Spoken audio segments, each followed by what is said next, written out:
Hey folks, this is Jeremy coming to you live. Just wanted to take a moment to share something that happened to me last week. I don't usually do a lot of personal sharing, but I think it's important. You'll notice if I scoot out of the way here, we've got these two signs on my wall. These are wayfinding signs that were given to me by a guy named Matt who runs a company called walkyourcity.org. And wayfinding signs are all about creating opportunities for people to learn how they can easily walk from one place to another.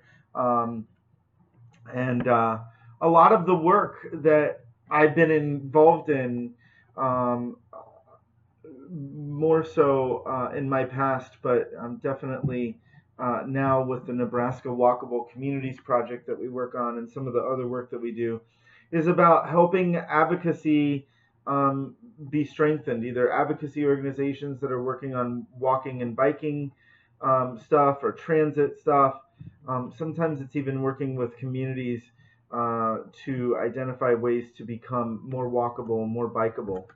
And I always get kind of this disbelief or feedback from people, where they'll say, "Oh, it's so awesome that you're spending time helping organizations make our cities beautiful." And it always gets reduced down to this idea of making things beautiful or, "Oh, that's so neat that you're working on biking and walking." And over the last week, my story has changed. And so I felt compelled to tell you that. But I want to start with some statistics first, because nothing ever works unless you've got some good statistics to back it up. So before I tell you my story, let me start with this. 4,735 people in 2013 were walking and were killed in traffic crashes. That's one every 2 hours. More than 150,000 people in 2013 were treated at emergency rooms. They were walking and they were involved in traffic crashes. I didn't know this, but people who are walking are 1.5 times more likely to be involved in a traffic crash than the people who are in the car. And that's pretty staggering, especially when on last Wednesday I became one of those people.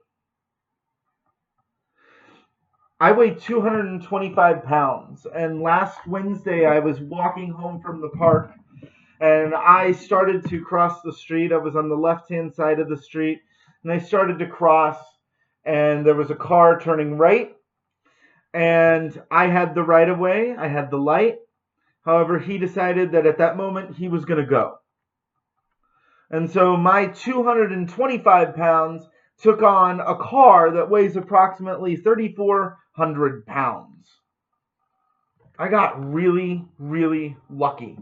I came out of it with a scrape on my knee. I'm not sure if you can see that or not. It was the driver's fault. He owned that in the moment, and I have to tell you, I actually felt a little bad for him, because I don't really think that was his intention.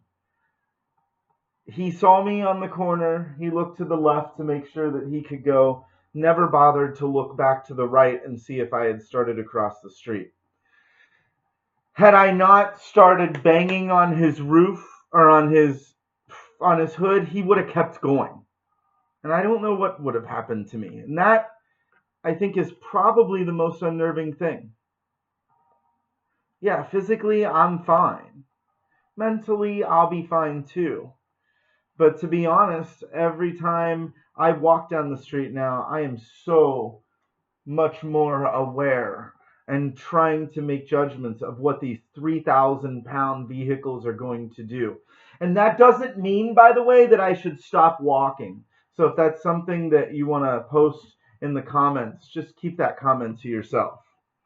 Because like me, there's a whole group of individuals who have to walk because we don't have a choice because that's our transportation. Sometimes that's because people are like me and they can't see, and so they don't have the ability to get behind the wheel. Sometimes that's because there is an income issue where they cannot afford a car. And you know what? Based on the idea that walking actually leads to a more healthier life, some people even choose to get out of their cars and walk. And my point in telling my story, I think, is more for me because it helps to talk about these things. But it's also to remind each of you when you get behind the wheel, the people that you have the opportunity to come into contact with, the people that you may crash into, they're 200 and some pounds or 100 and some pounds taking on your 3,000 pound piece of metal.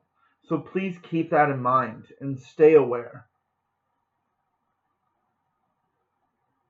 Stay aware of them and what they're doing. And if that means you have to hesitate from pushing the gas pedal because you're not sure, then do that. I got lucky, but in 2013, 4,735 people didn't. And I don't want to see anybody lose their life because they're just trying to get around. They're just trying to go to work. So thanks for listening. And if you've got a story to share, share your story. Because talking about it helps increase that awareness. And I think that that's really important. Thanks.